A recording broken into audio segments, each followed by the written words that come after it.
You're listening to Trek FM.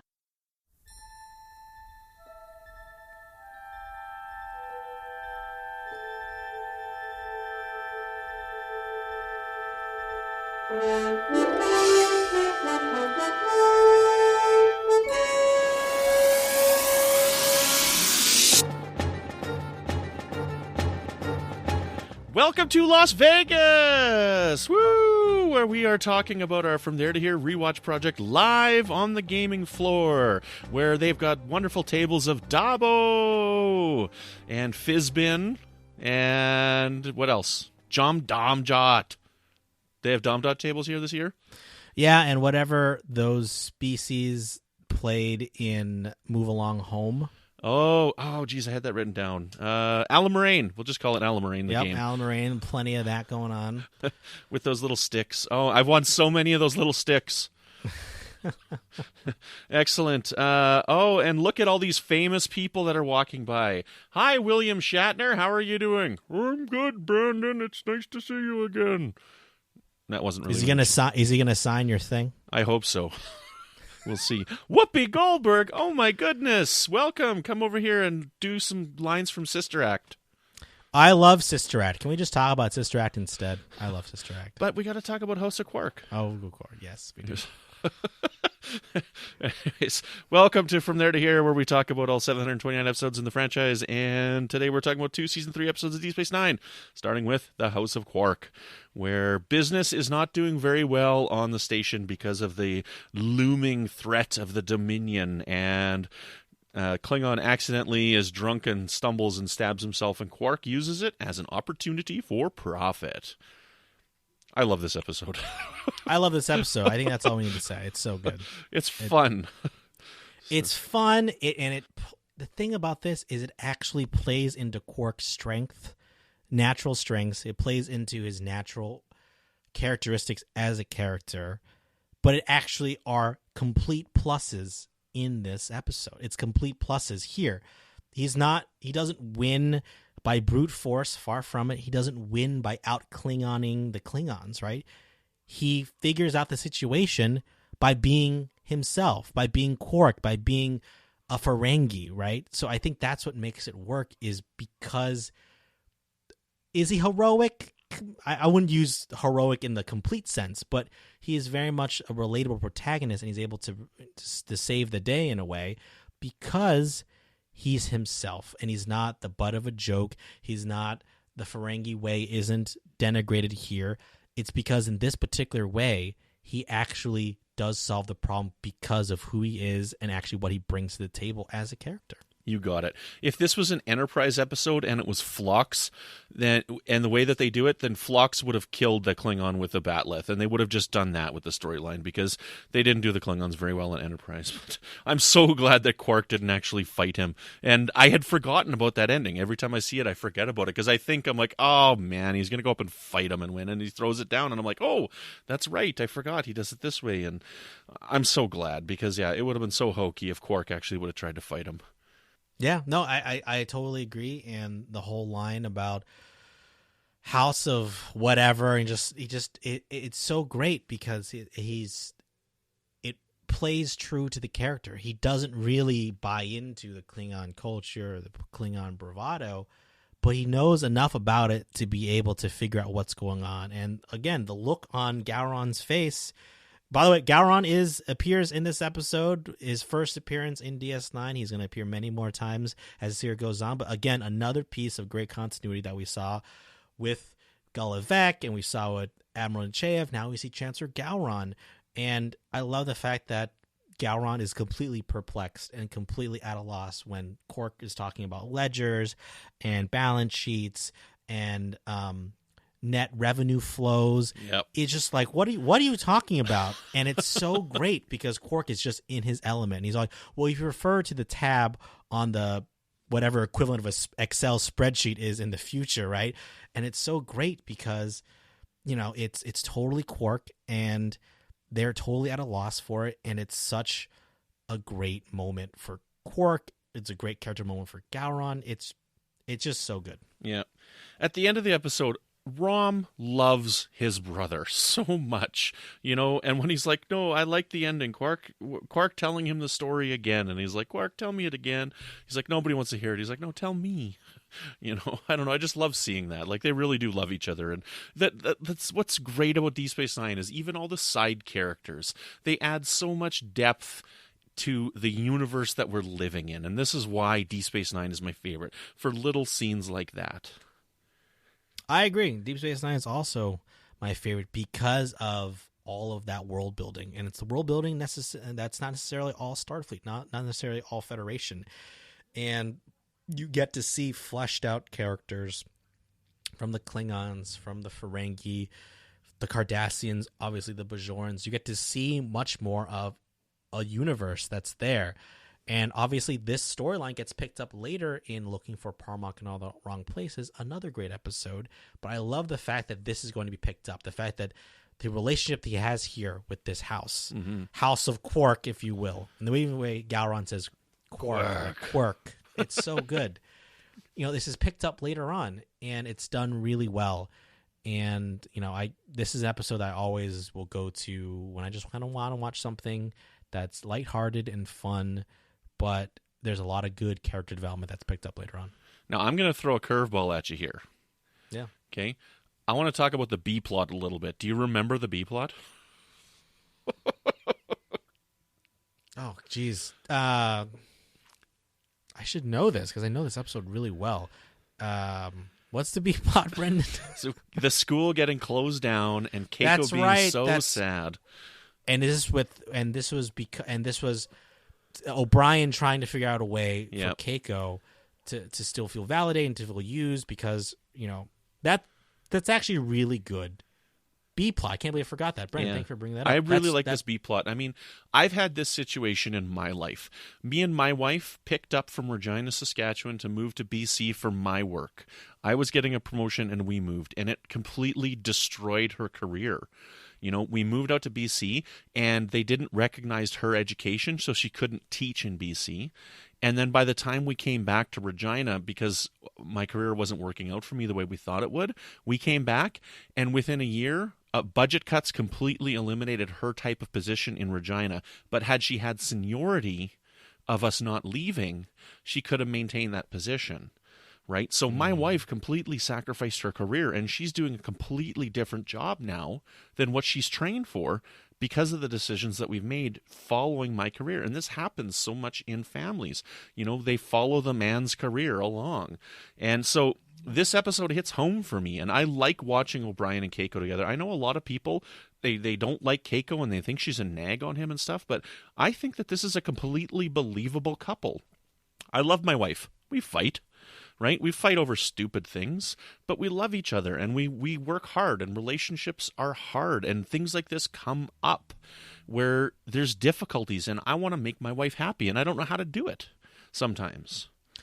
That is a really good point that you brought up, Brendan. I'm really glad you brought it up because I remember now the B plot now, and it makes so much sense, and it's why this universe in this series is so lived in, is the fact that this is very much a problem that the audience could relate to in terms of what you just said. Careers, juggling the priorities of that, who to sacrifice in terms of a career, when that decision comes, how you juggle a family with that, and just because of gender dynamics, typically is the man is the position of deference in terms of looking out for their career, them being the primary quote-unquote breadwinner. In this case, she moved from the Enterprise D. She gave up her botany position or very plum botanist position to go to this Cardassian ore station, this ore mining facility in the middle of on the border of hostile territory. And now she's lost the one thing that we thought was going to be something that she could find professional fulfillment in, the school. Now it's closed down because of the Dominion threat. It's a really good use of continuity to build character development, and is very believable. And I love the resolution here is that O'Brien is shown to actually be a very caring and thoughtful husband, saying, I want to do all these things for you. Mm-hmm. Like, what's the celebration for? The celebration is for, I'm married to the best wife in the galaxy, day. Yeah. I'm doing this just for you. I want to build an arboretum out of a cargo bay. These really great, wonderful things. But then at the end of the day, you realize actually that's not getting at the root of the problem. Yeah. And he needs someone to tell him that. And it's, of course, his now burgeoning best friend, Julian, saying, actually, that's not really what she wants. Yeah. She really wants something else. And it's so true because it's something that speaks to all of us in our own lives. And potentially, when we have families of our own, is what fulfillment do we want in terms of our careers, and how do we juggle all those things? And it's a really good point in terms of how Keiko is portrayed as, I think, too one-dimensional in this series. It's one of the failings, I think, for this series, is that Keiko should be a much stronger character than she actually is given credit for. And I think the writers just never figure out what to do with her, but Rosalind Chow deserves, she's just a strong actor. She deserves much more of a bigger role. The fact that she's a civilian scientist in a new quadrant should have been a complete opening of story potential for her. But again, it kind of goes into a rut of just being O'Brien's shrill wife, and it just wasn't done very well. But I think here their dynamic was probably done really the best that it could have been in terms of the overall writing. Mm-hmm. You got it. Yeah, I like this episode a lot. I think the A and the B are great stories to have together for sure. So, well, should we move on, or is there anything else you want to say? No, I think we should definitely move on to Equilibrium. Equilibrium. So Dax is going crazy hearing music in her head, and it's the latest Justin Bieber single. And what does she do? She has to go back to the homeworld, and she finds out about a host that she didn't know she had. I like this episode a lot, Brendan, actually. And it's one of those things where it's not one of the big marquee episodes. So when I watched it not too long ago, I was pleasantly surprised at how strong it was and how kind of just snuck in terms of season 3. And I think you learn a lot in terms of Trill Society, about Jadzia. I love the way this episode opens when they're at dinner in Cisco's quarters, and he's cooking and he's teaching. He's telling Odo, "You need to stir this thing this way." And just the way Odo is stirring it, it's just like, I've never stirred anything in my life before. I'm just going to be like this robot of just stirring, and it's so perfect. It's like those little moments of, this is where you get to see, like, oh, this is how they become a family, become a crew. This is how it becomes very lived in. These small moments of him inviting his staff to come over for dinner. And then that's the start of this episode. I was pleasantly surprised about this episode. Yeah, Terry Farrell is great in this episode. Like she is uncomfortable to watch when she's getting angry at these people. It's like, whoa. The way that she turns it up in it is really, really, really well done. She is such a beautiful woman. Like, I had such a crush on her when I was growing up. Terry Farrell is the second most beautiful woman in the world, right after my wife. And but I think she's a great actress, and I love watching her. And what's really cool about this episode is we get so much into the Trill culture, and we learn quite a bit about the Trill culture in this episode. I really like that we find out about the fact that almost half of the population of the Trill Society could end up having been joined, and that these things would turn into some type of a commodity to buy and sell on the market, because there's not very many of them. And it's an interesting aspect, and how they would have to keep that information private and confidential, because if that came out, that would just completely destroy the Trill civilization. It's a great twist, and it's believable, because they're not the scientist in this episode isn't 100% a villain. It's not completely evil. You understand the reasoning why they're doing it. And of course, Cisco makes that bargain: save her life and I'll keep your secret, right? So he makes that bargain, that Faustian bargain, but it's done in a way that's very believable. I didn't see that twist coming, and it works really well, because it's true. What if we realize, like, oh, wait a minute, almost all of us can be joined. Why are you holding it back? It almost questions everything about their society. And it's done really well. Mm-hmm. You got it. Does that music that she played not totally sound like the music from Nightmare on Elm Street? 1, 2, Freddy's coming for you. A little, now that you mention it, actually. And of course, the host of Melodic Treks would point that out. That is very fitting of you. Excellent. Yeah, I like this one a lot. It's a lot of fun. It's a lot. I always get this episode confused with. I think it's called Fascination. What's the one where they go to that planet and she falls in love with that guy?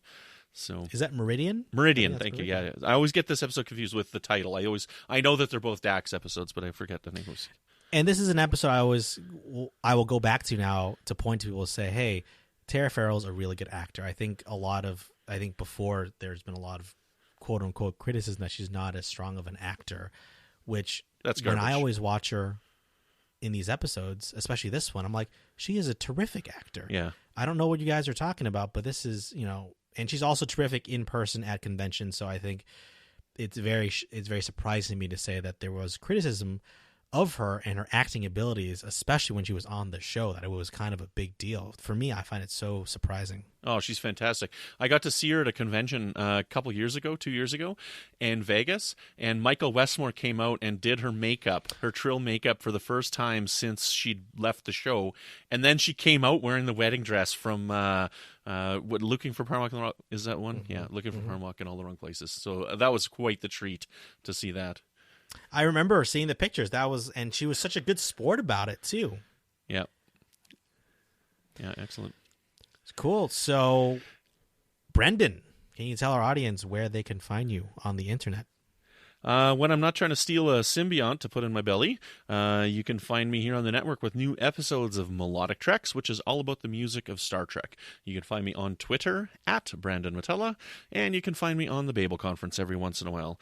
And where can they find you, Will, when you're not trying to figure out Klingon financial situations? They can find me on Twitter at Boomer9er, and you can find me in the Babel Conference alongside Brendan, which is Trek FM's dedicated Facebook listeners group. Excellent. So join us again tomorrow as we talk about 2 more wonderful episodes of Deep Space Nine, Second Skin and The Abandoned.